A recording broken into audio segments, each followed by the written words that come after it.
So with that, let's bring in State Department spokesman Tommy Pigott. As President Trump has pointed out, Tommy, it's been very difficult when you wipe out the entire top level of leadership of Iran in terms of like who you even negotiate with. But it does seem like the president has found people to negotiate with.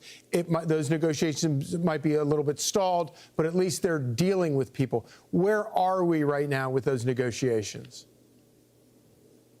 Well, look, as the president indicated, we are in a situation where talks are ongoing. We're continuing to engage.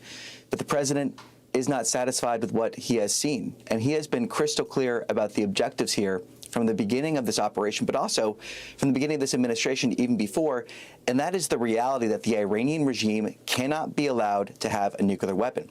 And the decisive outcomes we've seen from Operation Epic Fury have already made the world safer. The fact that we've seen the decimation of their military, the decimation of their navy. But President Trump has been clear he's going to see this objective be fulfilled, that the Iranian regime cannot have a nuclear weapon. Obviously, the game changer here has been his handling of the Strait of Hormuz. Everybody is paying something of a price of having the strait shut down.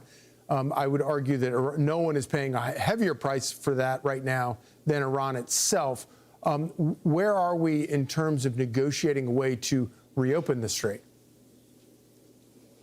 Well, 2 points here. First is the fact that as part of Operation Economic Fury, we are seeing the Iranian regime lose hundreds of millions of dollars every single day. This blockade being a part of that, the fact that we've had maximum pressure sanctions to make sure that they cannot have funds to fuel their illicit activities. That has been something that's been going on from the beginning of this administration and continues, including recent announcements from the State Department and Treasury Department this week on that.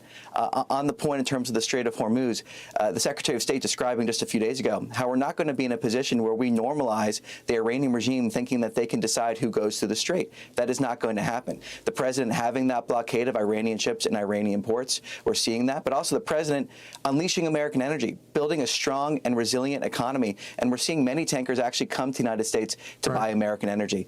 So the president's been very clear about his objectives here, and he's also been very clear and why it's so important to have that unleashing of American energy to make sure that we can produce our energy here at home.